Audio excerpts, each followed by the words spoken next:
Idris Bello. So he has quite an extensive profile, so I'm just going to read this.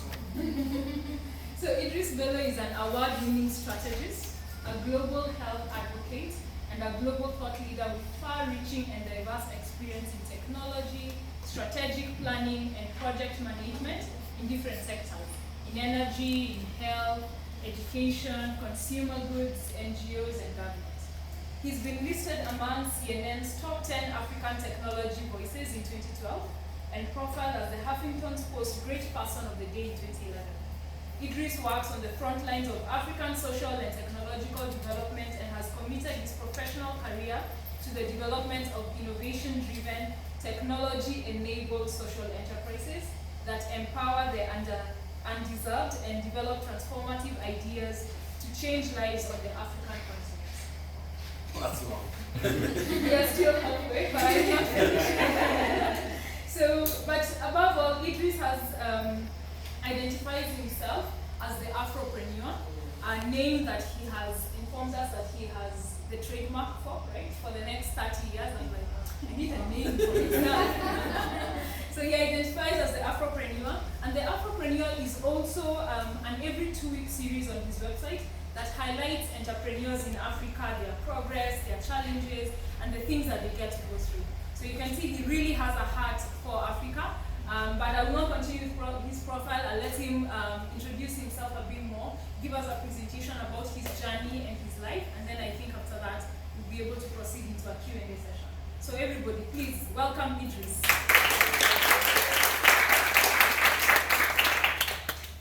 Habari yako? Sasa?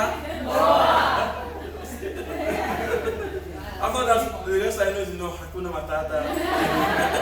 Sawa Sawa. Yeah. But it's a good pleasure to be here, to be back in Nairobi. This is my first time in the city of Nairobi, in the city of Kenya. But this is not my first time passing through Kenya, and I will tell you my story. But I think it's good to be here, and it's great just to be here at Andela, right? So a company I have been involved with from day -1, and then to see what it's transformed to, from just an idea on a piece of paper to what it has become, and seeing the great minds transforming the world through their work sitting down here. So as she said, my name is Idris Bello. I like to refer to myself as an Afropreneur, that is an entrepreneur focused on Africa. So what I intend to do within the next few minutes is to share with you guys my journey.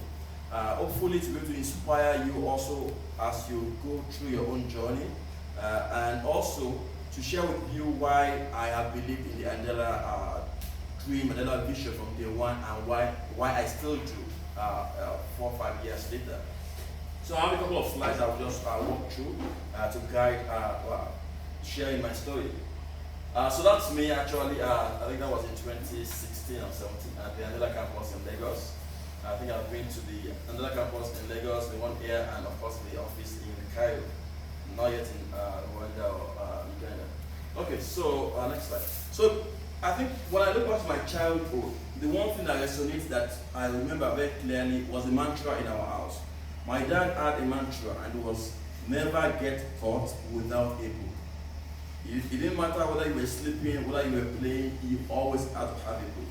So even when friends came over to spend time with us, they always had to have a book. But again, it's something that has powered me throughout the years. Right? I still remember I was probably about age 6 when I read one of Wole Soyinka's books. It was in my dad's library, and the title on it said, "The Man Died, Wole Soyinka." So for a long time, I actually thought Wole Soyinka was dead, because I didn't realize it was the author that was Wole Soyinka, because it just said, "The Man Died, Wole Soyinka." But I've always had that experience and fascination with books, and it's the bedrock of whatever I've done today. So grew up in Lagos, in Nigeria, and Abeokuta, and a few other places. Went to school in Nigeria, did my first degree in computer engineering at Afropreneur University, one of Nigeria's leading universities. And then the next one of my journeys started in 2004. 2004, I decided I was going to move to the US to study for a master's in computer science at the University of Houston. My plan was go by KLM. So I bought a KLM ticket, which was supposed to fly from Lagos, Amsterdam, Houston. I had a student visa. And for a student visa, you did not need a transit visa in Amsterdam. So I thought that was all set. So I left, it was January 10, 2004. We got to the airport and KLM was overbooked. So they told us, we'll fly you from Lagos Airport to Kenya Airport to Zurich Airport to Amsterdam Airport to Houston. So we left Lagos and then we came here. And we got to Kenya and they said, actually, we think you are going to need a transit visa to pass through Zurich. But like, no one told us that. What do we do? He said, well, for those of you on the plane who actually have transit visas or who have US passport or green cards, you can proceed with the journey. Those of you who don't have, will send you back to Nigeria. I was like, no way. I already told everybody in Nigeria I'm going to the US. there's no way I'm going back. Or else, like we say in Nigeria, you say it's my village people, right? So the flight left, and 3 of us were left here in Kenya, in Nairobi. And we couldn't come into the city because we did not have what's it called? Entry visas, and it wasn't as like now when you have the visa on arrival. So that was me sleeping at your airport for 4 days. Oh, no. Yes, they didn't allow us. They didn't lodge us in an hotel. They didn't allow us to come to town. The only thing they did for us was they gave us meal vouchers so we could actually go and eat in the airport. And that was probably where I picked up my first few Swahili words back then, Abaya, Dioni, and all the rest. And I couldn't even call back home because again, 2004, for you to make a call was very expensive. I remember they had some cyber cafes in the airport. I would try to check Yahoo Mail, and it was probably about $10 per minute. Right? Now, so again, things were very different from now. But what happened was on the 4th day, we went for the breakfast. It was a buffet. The 3 of us got there very early before everyone else. We packed all the food and started eating. By the time the other people came for breakfast, there was nothing for them to eat. That same night, they flew us out of here. So they now flew us from, we didn't have tickets, we didn't have visas to the UK, but they flew us on BA, British Airways, from Nairobi to Heathrow to Houston. And that was how I finally ended up in Houston for this days. But one lesson I took from that is that people say even the best laid plans can go wrong. You know, in life you think you have plans. You think this is how you want to pursue it, but things go wrong. And like Murphy's law says, anything that can go wrong will usually go wrong. The question is, how do you rebound from that? How do you work with those issues? And in your journey, your personal journey, you've seen some of my journeys, things are not just about going from A to B. You're probably going to go through different routes before you get there. And like I show here, again, when people talk about the path to success, you think it's just a straight line. So Bill Gates comes here and tells you his story, and you think it's just everything has just done well. But again, there are different detours along the path. Anyways, so I ended up in Houston. Spent 2 years getting a master's in computer science. Focused on pattern classification and AI. Now, AI in 2004 is very, very different from AI now. So sometimes I look at my thesis and I have no idea who wrote it. Because I focused on particle physics. So my thesis there was focused on automatic identification of high energy collision particles in particle physics. So we have high energy colliders, right? So the different items quoted, quarks, leptons, and so. And what usually happened was physicists would sit down to actually manually identify them. And then we were trying to use AI to actually automate the identification. So I had to actually study particle physics along with my computer science. I've forgotten everything. So anyways, that was then. So I left the university and I went to work in the oil and gas industry. So I worked with Chevron in Nigeria, so in the US, in Angola, Brazil, Nigeria, a few other places. Thereafter I got tired of working and decided to go for my business, my MBA. So I went to Rice University in Houston and I got an MBA in entrepreneurship. And I think at that point was when some of my journey to entrepreneurship started. I left Rice and again I went for my third master's at the University of Oxford, where I studied global health technologies at Oxford. And like I usually say, my late dad would say the only reason I have 3 masters is because I was too lazy to do a single PhD. Well, so I ended up with 3 masters. And then, again, at that point, it was as if I was confused or not knowing what I wanted to do. When I look back now at my journey, the diversity of my degrees, of my background, is actually what has been the foundation for what I do today. So I left Oxford and I went to work for the Clinton Foundation in Swaziland. I worked with Clinton Health Access Initiative in Swaziland for a while. But it got to a point where I started thinking, so I was on the path to personal success. Well, I felt there has to be more to this, right? It's one thing to be successful individually. What does this mean for the continent? What does this mean for the people back home? How do I leverage opportunities that I've had to actually make a greater impact than myself? And like the person said, so you have brains in your head, you have feet in your shoes, you can steer yourself any direction you choose. You are on your own, and you know what you know, and you're the guy who will decide where to go. And that's it for your journeys. Nobody can actually direct you on your journeys. At the end of the day, it's about you. The late architect, Mr. Fuller, said, look around you, take a fresh, hard, and uncompromising look at life as you see it. Ask this question, what needs to be done? When you have an answer, and it may take some time to get it, then go and do what needs to be done. Do it better than anyone else does it, and the world will beat down your door for your help. Then you will not need a good job, and you will have more than a career, you will have a mission. And that was, for me, was a turning point. It was about, how do I get involved in the continent? So this was around 2010, right, before they were iHubs and Anchor. And then that was, what do I do? How do I leverage all these experiences, all this education I've had to actually impact my continent? So the first thing I did was to start a startup in Houston, focused on Africa. So we called, I'll come after this. We called it, so I'll just do the slide. Okay. So at that point in time was actually the time I came up with this term, Afropreneur. And the idea was basically entrepreneurs focused on Africa. Quick question, this is the first giveaway. Now when you look at this, look at the logo, right, next to the Afropreneur. What does it depict? What? Let me see your answer, if you have an answer. So when you look at that logo, next to the Afropreneur, what can you make of that logo? What does it depict? Yeah. An arrow pointing upwards. And of course, it's an arrow pointing upwards. Yeah. I want something deeper than that. I'll still continue. Okay. So it depicts sort of progress or growth. Progress, what not? Growth. Or growth, close. I want something fuller, deeper. In 3D, it's like a door opening. In 3D, looks like a door opening. Okay, something, we're not there yet. If you simplify the shape of Africa. Yes, we're getting there. That's Africa. If you, in geography in school, you draw Africa, CBL, right? Yes, go ahead. So it's the shape of Africa. If you simplify it, you kind of get a certain. Yeah. So now the left side is like West Africa, and then the whole of Africa is on right. Yeah. So yeah, so I think this combination, I think I'll combine the two. So two of you get African t-shirts. Yeah. So tell me what way to represent it's Africa, right?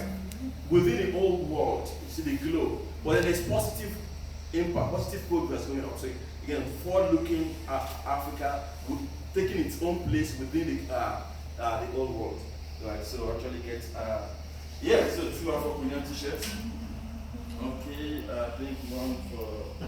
That's you, right? Okay. As it's, so on the front it has the Afropreneur logo, and the back it has this statement that I believe in that says, "If your dreams do not scare you, they are not big enough." Yeah. Okay. Thank you. Okay. Who was the second person? Okay. So quickly moving ahead. So I came up with the idea of it with the name Afropreneur, and the idea was to find a band of similarly focused thinking Africans who wanted to impact the continent. And the idea was about shaping the future of Africa. And interestingly, last year, a PhD thesis at Cornell University was written on this theme of entrepreneurship, right? And basically explaining the concept as we have pursued over the past 10 years around tech-savvy young Africans leveraging technology to solve the problems of the continent. Right? It's a process where entrepreneurial Africans leverage innovation to solve local problems, make profits, and impact society. And that's really what entrepreneurship is about. But again, so after coming up with this idea, I decided to start my own first startup. I was with some friends in Houston. We started something we called libraries across Africa. And the concept was basically to take shipping containers and turn them into libraries. So we'll fit them with internet access, with broadband, with different things, and then drop them in different cities in Africa where people actually come there to. Again, this was before the hubs and stuff like that, but the concept was similar. Where people gather, right, and the idea was even you would have solar panels there, and then at night, even in places where there was no light, students would actually come and study under the section there. So we had all those dreams. But again, as supporting as entrepreneurs, sometimes things don't work out. So we failed. We did the first one and we couldn't go further. And I think one lesson I took from that is, as people who want to do great work, you have to be comfortable with failure. You have to be comfortable with failing, right? And like that quote says, if you're not afraid to fail, you will have all the confidence in the world to succeed. And also realizing that there's a difference between failing and being a failure. You don't become a failure until you stop. As long as you keep going, if all you're just on is failed, you can't definitely feel your way to success. So that was the first one. The second one, we moved on to the second startup. And this one was in the health sector. And it was leveraging technology for health. Basically turning the blood pressure monitors and connecting them to cell phones so that actually remotely monitor people's blood pressure. And that sort of succeeded, and we sold that off to another company. It's called Mobicoff now, that actually commercialized the product. But then I wanted something more. I wanted to do something beyond me, because I realized there's only so much I can do as an individual. And so with some other friends, we set up something called the Innovation Hub in Nigeria.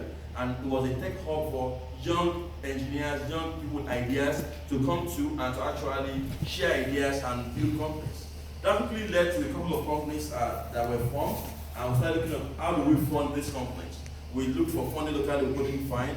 We looked for funding elsewhere we couldn't find. So what we ended up doing was actually putting together some of our own money to form an angel fund, which we call the Afropreneur's Angel Fund.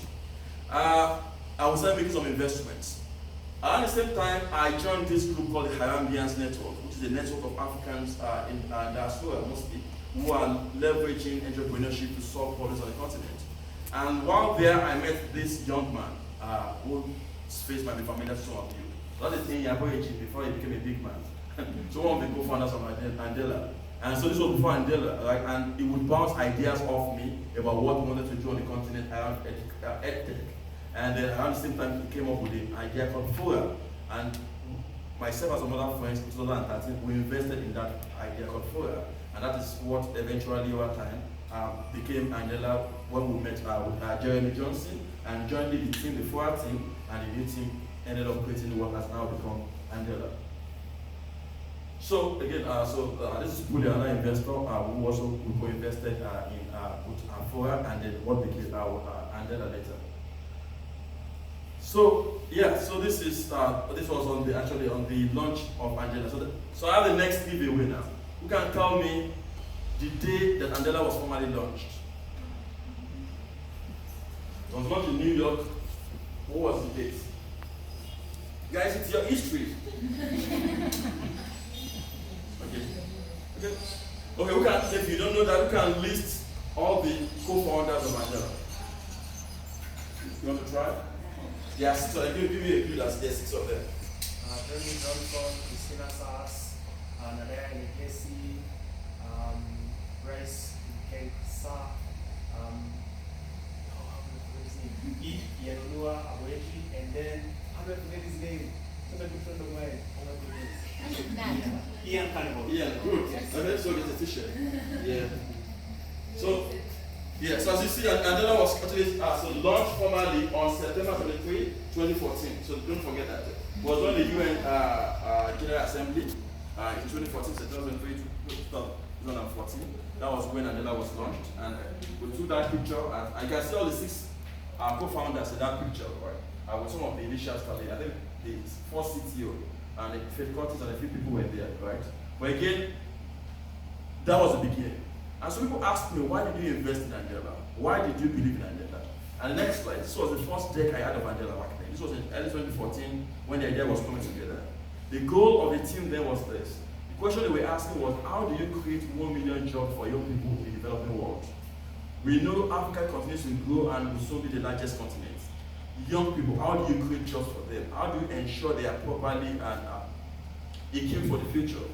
And Andela's model of them was this: that will identify young raw talents, will train them, and will employ them, and leverage them to build software around the world. And it appealed to me because, again, it struck at the fundamental thesis I had about Africans solving problems, about coming together to actually create prosperity for the continent. And that was really the reason why I decided to invest along with others and join. And I've been part of the journey.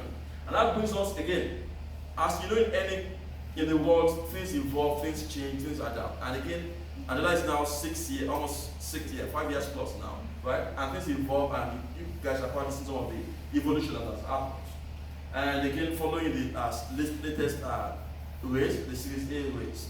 But the question is this: so we live in a rapidly changing world. If you look back 10 years ago, there are so many companies that did not exist that exist now. So in the past 1 week, I've been going around using Uber. Probably 10 years ago, that didn't exist. You look at Google 2008, right? You look at YouTube, you look at different things. Today you can watch, you are using Zoom right now, it didn't exist. You can watch YouTube, right? 10, 15, 20 years ago, that didn't exist. So the world is rapidly changing. And this quote says, in 10 years, it is predicted that 40% of the Fortune 500 companies will no longer exist, as things that were once scarce become abundant. It shows that if you don't adapt, if you don't evolve, you are in danger of being left behind. And a lot of us talk about Nokia, right? And what happened to Nokia? You've seen what happened to BlackBerry, right? And so it is very important that a company like Andela continues to evolve to adjust to what the world wants. So when we started 5, 6 years ago, there was a vision based on the realities at the time. But now, there are new realities. And if as a company we fail to adapt to those visions, there's a danger that in another 5 years will become irrelevant.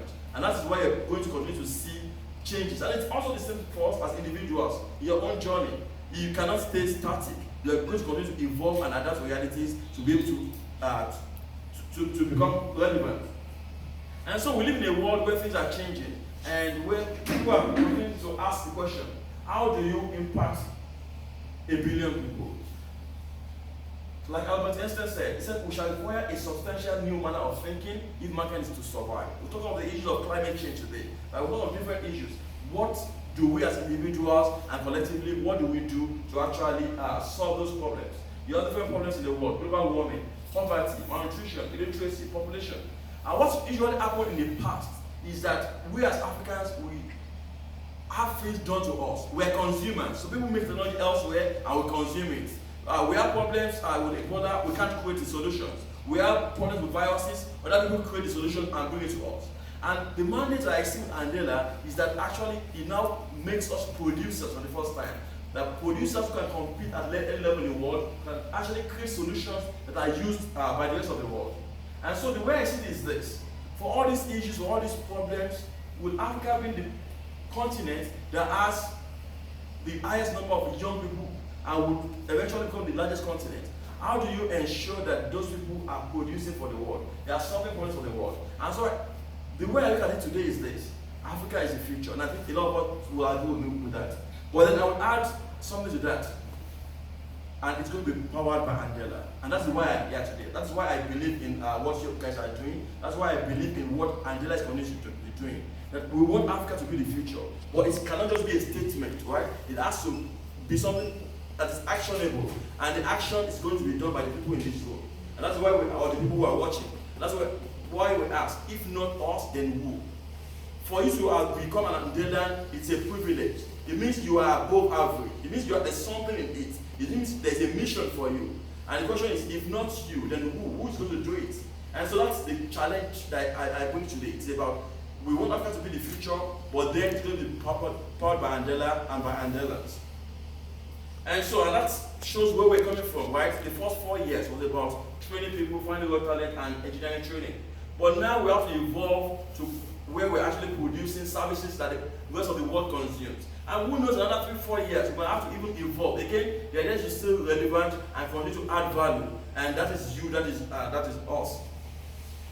And and this part, I took this excerpt from an email that Jeremy Johnson, the CEO, shared at the beginning of the year, where he said, the more companies that use Andela to find talent, the more and better opportunities we will be able to provide for you engineers.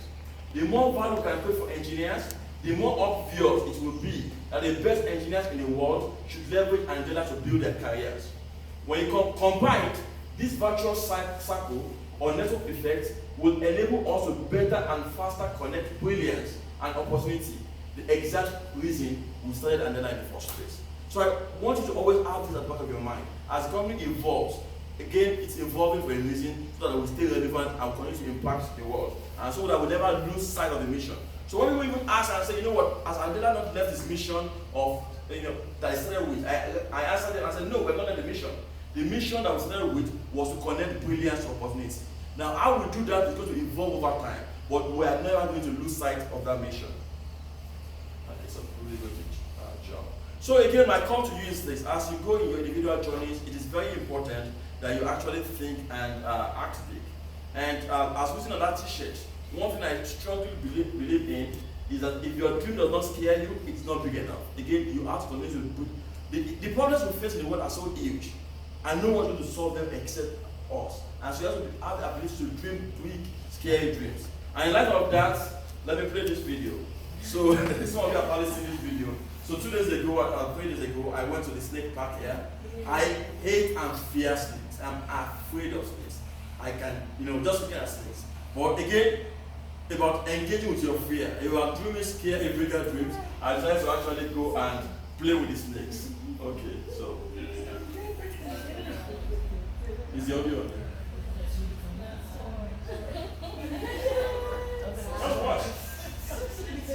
Oh, yeah, can you turn the audio on? Can it be louder than that?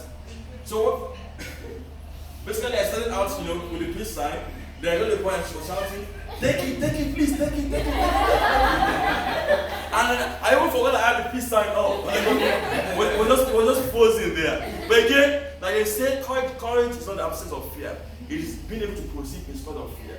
So again, as entrepreneurs, as engineers, there will always be things that scare us. But sometimes you just have to face your fear and proceed with that. Okay.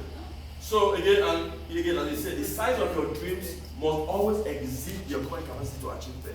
If everything is easy, you're not making progress, right? The size of your dreams, you must be able to dream bigger than your current capacity and abilities. And that's what pushes you to acquire more skills, to do better, to aim for better. And that's what Andela is trying to do. Again, we could say we're going to stay stuck at where we're just training people. But when you figure that out, where are the bigger challenges, where are the bigger problems, that is what we must evolve to. And that evolution has to include you people too. Okay, I have a quick quiz for you guys here. It's something I always do, and it's always very interesting to hear. So I'm going to show you a sentence here. You're going to count the number of F's in that sentence. You can't speak to anyone. Just count it and be quiet. It doesn't matter whether it's lowercase or uppercase. I'm going to show you a sentence. In that sentence, count the number of F's. I'm going to give you 5 seconds. And then I'm going to take it away. I'm going to ask you for your count. Is that clear? Yes. Okay. You can't speak, you can't talk.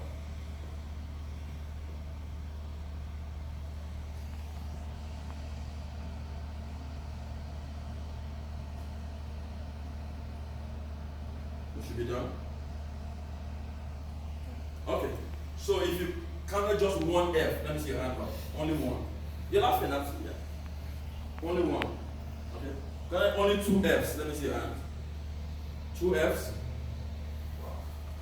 You got only 3 F's. Let me see your hand up. Okay, 3 F's. Let me see. So you have 1, 2, 3, 4. How sure are you that it's 3 F's? 50% sure, 100% sure. You're engineers. Yeah. 100%. So I can take your cell phone. You can wait on your cell phone. You're so sure. Can you wait on your cell phone on me? It's an engineer. Said 100%. I can't wait on your cell phone. Something is not matching there. Or you have 4 people that only 3 F's. Okay, if it's not only 4 F's, let me see your hand up. 4 F's. 1, 2, 3, 4, 5. Wow. Okay, it's only 5 F's. Let me see your hands. Okay, 1, 2, 3, 4, 5, 6. Okay, it's only 6 F's. Let me see your hands. 1, 2, 3, 4, 5, 6, 7, 8, 9. There's only 7 F's. 8 F's. 9 F's. So I've done this experiment at Oxford, at Harvard, in Nigeria, in China, different places. And I've had answers ranging from 1, I think I'm allowed there, to 12. But it's so interesting, we all saw the same thing, right? And I'm assuming every engineer here passed through the aptitude test, right? and the push camp. So again, we're smart. So I'm going to show you again. And actually, what I do when I have time is actually people actually watch their phones. If you're showing about psychology, your cell phone, right? But we don't have the time, so I'm not going to go back to this. So now check again. The guy who saw, was it 3? Line from 3. Are you still at 3, 4, 5? So let's count together.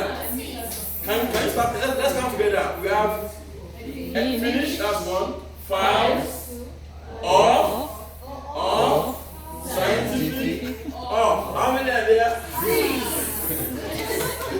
Well, it's interesting. Yeah.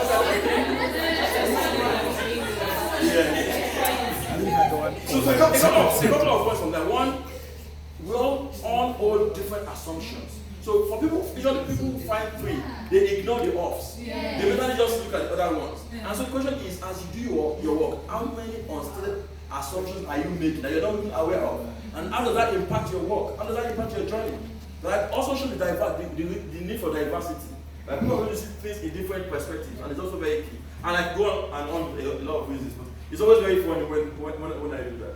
Okay, so where am I now? So I'm up now. So again, I'm taking my journey. So 10 years later, I've been able to build a company with some friends called Lofty Inc. We have about 75 employees in Nigeria and US. We have about 4 technology hubs. We have about 2 association programs. We have an angel fund. We're raising a $60 million fund to invest in African startups and a couple of things. Personally, I've also invested in about 3 African companies right now. So if you look on the slides, you probably would know some of the names there. Andela, Flutterwave, Eden Life was founded by Nad and Prosper. Right? So Eden Life, there's Nara Health, which is based in Kenya. There's Shifa, which is in Egypt. There's Scholar in Egypt, Scholar X Nigeria, and a few other ones. Again, all in my mission that I get about impacting 1 billion lives and realizing I cannot do it by myself, but I need help. And so the question and again, so I partner with this. I'm part of what's called an alumnus of a school or university called Singularity University, where again we're about leveraging AI, robotics, and the rest, all these new tools to actually impact a billion lives positively. So, but then the question is, what does all this mean for you? That's my journey. So what's your own journey, right? So what does all this mean for you? What are you going to do?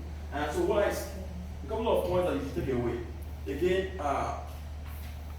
innovation is what changes the world. And sometimes it means doing things different from what others do. Like I said, when others are zigging, you need to zag. Also realize that the world is changing rapidly. And it is no longer about what you know that counts anymore. It's about your ability to learn. And so today there are tools, there are processes that Andela is using. I'm sure that in 3 or 4 years it's going to change. But you as Andela have to be ready to adapt and to evolve, and that's very key. And then lastly, this statement is very important because people ask, so why work at Andela? Why stay at Andela? And my